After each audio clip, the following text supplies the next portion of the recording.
یہاں پر ایک ڈسکشن ہے. پہلے تو عزت نفس کیا ہے اس کو سمجھے. ایک سوال تھا آپ لوگوں سے کہ عزت نفس آخر ہے کیا. عزت نفس یہ ہے کہ ضرورت کے باوجود بھی اللہ سے مانگنا، لوگوں سے نہیں مانگنا، تاکہ اپنی ویلیو لوگوں کے اندر کم نہ ہو جائے. یہ مانگنے والی نہ سمجھنے لگے لوگ، اس وجہ سے اپنی ضرورت کو ترک کر دینا لیکن لوگوں کے آگے ہاتھ نہیں پھیلانا، یہ اصل عزت نفس ہے. اب شیطان نے آج کے دور میں عزت نفس آخر بنایا کس کو ہے؟ جھوٹا، یعنی اللہ کی حرام کردہ چیزوں میں مبتلا ہو کر سٹیٹس مینٹین کرنا اور بتانا یہ عزت نفس سمجھ رہے. قرضوں میں مبتلا ہو کے اپنا سٹیٹس مینٹین کرنا، لوگ اس کو عزت نفس سمجھ رہے. غلط کاموں میں مبتلا ہو کر لوگوں کو ایسے ظاہری دکھاؤ، بس وہ عزت بنتے چلے جا رہی. اندر کچھ اور، جیسے وہ اندر پریشانی اوپر شیروانی، بس شیروانی بتاؤ، چاہے آپ 1 مہینے سے نہائے بھی نہیں ہو نا، شیروانی بتاؤ اوپر سے، تو بات کیا سمجھ آ رہی کہ اس کی عزت نفس ہے، یہ بڑا ہے. تو ہم اندر کیسے ہیں وہ فکر نہیں، لیکن لوگوں کو ظاہر دکھے، ہمارا آؤٹر لک دکھے. آؤٹر لک ہم کیا کر رہے، ایک لیئر بنا کے رکھ رہے اور اس کو ہم سمجھ رہے کہ یہ عزت نفس ہے نہیں ہے. بات سمجھ آئی میری کہ نہیں آئی؟ اللہ کی نظر میں عزت نفس جتنا تمہارے پاس ہے اس میں سیٹسفائی رہو. اس کو عزت نفس بھی کہا جاتا ہے. اصل خوشی جو ہے نا اسی میں، اصل جو خوشی کے ہم تلاش میں ہے نا، ہمیں خوشی چاہیے، دل کا سکون چاہیے، تو دل کا سکون اس میں ہے جتنا اللہ تعالیٰ نے ہمیں دیا ہے نا، اس میں اپنے آپ کو سیٹسفائی رکھنا، یہ اصل خوشی ہے. پہلی بات، مائیں اپنے بچوں کو عزت نفس کی ٹریننگ بچپن سے نہیں دے رہی. ایک واقعہ ہے، دیکھیں، ایک بچہ گیا تھا گھر پہ، ماں سے اس نے کہا مجھے بھوک لگی ہے، تو ماں نے کہا کہ کھانا نہیں ہے، تو بیٹے نے کہا نہیں مجھے بھوک لگی ہے، مجھے کھانا چاہیے. تو ماں نے کہا ٹھیک ہے. ماں نے 2 آپشنز دیا. پہلا آپشن یہ ہے کہ قرض لے کر تمہاری بھوک پوری کر سکتی ہوں، دوسرا آپشن ہے کہ تم سمجھدار بن جاؤ. بیٹے نے کہا کہ ٹھیک ہے، آپ قرضہ نہ لے، میں سمجھدار بنتا ہوں، تو آپ بتائیں مجھے کرنا کیا ہے.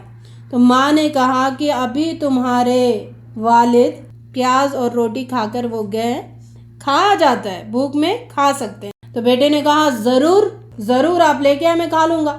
تو ماں نے یہاں پر کیا سکھایا بیٹے کو؟ عزت نفس. آپ روٹی پیاز کھا لو لیکن قرضوں میں مبتلا ہو کر پیٹ مت بھرو، لوگوں سے مانگ کر اپنا پیٹ مت بھرو، یہ ہے عزت نفس. ایسی تربیت کتنی مائیں دے رہی اپنے بچوں کو. ایک واقعہ دیکھیں عزت نفس کے بارے میں، بہت لوگوں کو یہ پتا ہے، بچپن میں ہم بار بار سنتے ہیں، عبد القادر جیلانی رحمۃ اللہ علیہ کا. وہ جب علم حاصل کرنے کے لیے جا رہے تھے، کشتی میں بیٹھے ہوئے تھے، ان کی ماں نے بعض اشرفیہ ان کو دے کے بھیجا تھا. تو ایک بازو بیٹھا ہوا مسافر، اس نے پوچھا کیا تمہارے پاس کیا ہے؟ جھوٹ بولنا تو ان کی ماں نے نہیں سکھایا ان کو. انہوں نے صاف سیدھا بول دیا میرے پاس اتنی اشرفیہ، اتنا ہے، میں جاؤں گا، پڑھوں گا، ایسے کروں گا، ویسے کروں گا، ساری بات انہوں نے بتا دی. اب اس شخص میں لالچ آ گیا. اس نے پلان کیا کیا کہ اب میں شور کروں کہ میری اتنی اشرفیاں میری چوری ہو گئی، تو میں لایا تھا، ایسا ڈیٹیل، کیونکہ سن چکا تھا نا. اب اس نے جیسے شور کر دیا تو لوگ تلاشی لینا شروع کرے سب کی. عبد القادر جیلانی انہوں نے کیا کیا؟ عزت نفس. دیکھیے، میں علم سیکھنے کے لیے جا رہا ہوں اور یہ اشرفیاں ہوں بہو جو وہ کہہ رہا ہے وہ میرے پاس ہی ہے. اگر وہ مجھے مل گئی، اس کے بعد میں کتنا بھی لوگوں سے کہوں، لوگ تو میری بات نہیں مانیں گے، مجھے چوری سمجھیں گے، لوگوں کے دل میں کھٹک آئے گی. انہوں نے کیا کیا؟ اس اشرفیوں کو پانی میں گرا دیا، پھینک دیا. حالانکہ ان کے پاس کچھ نہیں ہے، آگے جانے کے بعد ان کو کچھ نہیں ہے ساتھ ان کے. وہ اشرفیاں وہ لڑ کر کہہ سکتے تھے کہ یہ نہیں، یہ میری ہے، یہ اس نے کہانی بنائی، ایسی بنائی، میں نے اس کو بولا، سب بول سکتے تھے. اپنی عزت نفس کو انہوں نے بچانے کے لیے انہوں نے وہ پانی میں اشرفیوں کی تھیلی پھینک دی. پھر بعد میں سب کی تلاشی لی گئی، وہ اشرفیوں کی تھیلی نہیں ملی، تو سب اس کو لان تان کر کے بٹھا دیے. اب وہ پھر جاگے بیٹھا، پوچھا کہ بھائی آپ کے پاس تھا، آپ کیا ہوا، کیوں نہیں ملا آپ کے پاس سے؟ تو انہوں نے کہا کہ میں جس کام کے لیے نکلا ہوں نا، اگر میرے کیریکٹر پر یہ بات آ گئی، لوگ تو مانیں گے نہیں، اگر میری کیریکٹر پر یہ بات آ گئی تو پھر میں آگے جو کام کروں گا اس پہ داغ پڑ سکتا ہے. میں نہیں چاہتا کہ ذرا برابر بھی داغ میرے کردار پہ ہو.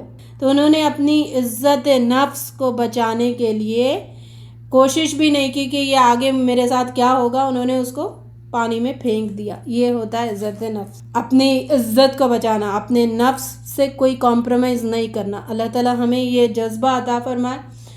نبی صلی اللہ علیہ وسلم کا، صحابیات کا جو ان کا طریقہ تھا اپنے عزت نفس کو سیو کرنے کا، وہ ہمیں عطا فرمائے.